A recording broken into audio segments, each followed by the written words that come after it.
পোকরভস্ক পূর্ব ইউক্রেনের প্রায় ধ্বংসপ্রায় শহর।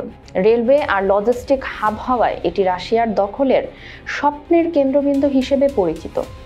4 বছর ধরে চলা যুদ্ধে এই শহর যেন এক স্থায়ী অবরুদ্ধ দ্বন্দ্বের প্রতীক হয়ে উঠেছে। রাশিয়া দাবি করছে তারা শহরের অনেকটা অংশ দখল করে নিয়েছে, আর অন্যদিকে ইউক্রেন বলছে তাদের প্রতিরক্ষা এখনো দৃঢ়ভাবে চলছে, তারা এই জায়গা থেকে পালিয়ে যায়নি। তবে শহরের প্রায় 60,000 নাগরিক ইতিমধ্যেই নিরাপদ আশ্রয়ে চলে গেছে।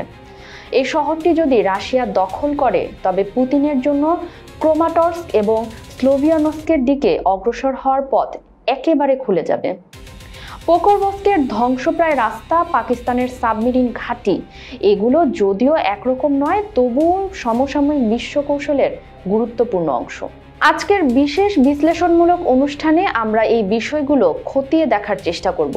চলুন তাহলে এক নজরে জানি কেমন অবস্থায় আছে এই গুরুত্বপূর্ণ ঘটনা এবং এর প্রভাব। কৌশলগত মানসিক যুদ্ধ। রাশিয়া ধাপে ধাপে পোকরভস্ককে ঘিরে ফেলছে। ছোট ইউনিট পাঠানো হচ্ছে আর আকাশ থেকে ড্রোন দিয়ে ক্রমাগত সরবরাহ পথ, যোগাযোগ রেখা ও লজিস্টিক নজরবন্দি করা হচ্ছে। প্রতিটি হামলা কেবল সামরিক আঘাত নয়, এটি সরবরাহ প্রবাহকে বিচ্ছিন্ন করে শহরের প্রতিরোধকে দুর্বল করার পরিকল্পনা নিয়ে এগিয়ে যাচ্ছে। পাল্টা দিকে ইউক্রেনীয় বাহিনী শহরের ভেতরে এবং আশপাশে স্থিতি শক্ত করে ধরে রাখার চেষ্টা করছে। ঘন কনভয়, কাটা বাট ও স্থানীয় গাইডেড প্রতিরোধ ব্যবস্থা দিয়ে প্রতিটি রাস্তা, প্রতিটি মোড়, প্রতিটি শিল্পাঞ্চলকে প্রতিরক্ষা সেক্টর হিসেবে গড়ে তোলা হচ্ছে। পোকরভস্ক কেবল ভূ রণনীতির একটি বিন্দু নয়, এটি ডনবাস দখলের মনস্তাত্ত্বিক ও প্রতীকী যুদ্ধের কেন্দ্রবিন্দু। প্রতিটি কারখানা, প্রতিটি কয়লা খনি, প্রতিটি রেলওয়ে লাইন, এর সবই কেবল অবকাঠামো নয়, একই সঙ্গে সাহস ও নিয়ন্ত্রণের প্রতীক। শহরটি হারালে রাশিয়া কেবল ভৌগোলিক সুবিধাই পাবে না, তা হবে প্রচার ও মনস্তাত্ত্বিক অর্জন, সেই অর্জন যা সংঘাতের পরবর্তী ধাপগুলোতে প্রভাব ফেলবে। তাই প্রতিটি রাস্তায়, প্রতিটি ব্লকই এখানে কৌশলগত মর্যাদায় পরিণত হয়েছে। প্রেসিডেন্ট জেলেনস্কির কথায় শহরে ও শহরের আশেপাশে তীব্র লড়াই চলছে, তবে তাদের অবশ্যই দখলদারদের ধ্বংস করতে হবে। পোকরভস্কের প্রতিরোধের তীব্রতা এবং তা কতদিন কিভাবে টিকে থাকবে সেই প্রশ্নের উত্তর হবে এই যুদ্ধের ভবিষ্যৎ কাহিনীর এক গুরুত্বপূর্ণ অধ্যায়। পাকিস্তান চীনের সামরিক কৌশল। এদিকে দক্ষিণ এশিয়ার ভূ রাজনৈতিক প্রেক্ষাপটে নতুন এক সামরিক অধ্যায় রচনার পথে পাকিস্তান। চীনের সহায়তায় দেশটি তৈরি করছে অত্যাধুনিক হাঙর ক্লাস সাবমেরিন, যা আগামী বছর থেকে সমুদ্রে তোলপাড় চালাবে।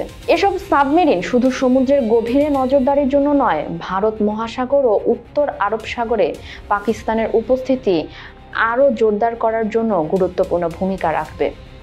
এই প্রকল্পটি চীনের নৌ প্রযুক্তির সরাসরি সম্প্রসারণ হিসেবে দেখা হচ্ছে। বিশেষজ্ঞদের মতে চীনা প্রযুক্তি ও প্রশিক্ষণের মাধ্যমে পাকিস্তান তার সামুদ্রিক প্রতিরক্ষা কাঠামোয় এক ধরনের গেম চেঞ্জার সক্ষমতা অর্জন করতে যাচ্ছে। এতে শুধু ভারত নয়, গোটা দক্ষিণ এশিয়ার নিরাপত্তা ভারসাম্য নতুনভাবে সংজ্ঞায়িত হতে পারে। অন্যদিকে চীনের বেল্ট অ্যান্ড রোড ইনিশিয়েটিভ এখন পাকিস্তান থেকে আফগানিস্তান ও মধ্যপ্রাচ্য পর্যন্ত প্রসারিত হচ্ছে।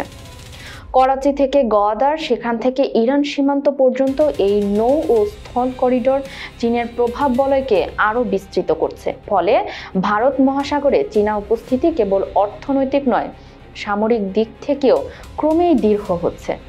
সব মিলিয়ে চীন পাকিস্তান সহযোগিতার এই নতুন অধ্যায় ভারতের জন্য এক বড় কৌশলগত চ্যালেঞ্জ, যা আগামী বছরগুলোতে দক্ষিণ এশিয়ার ক্ষমতার ভারসাম্যে নতুন উত্তেজনার জন্ম দিতে পারে।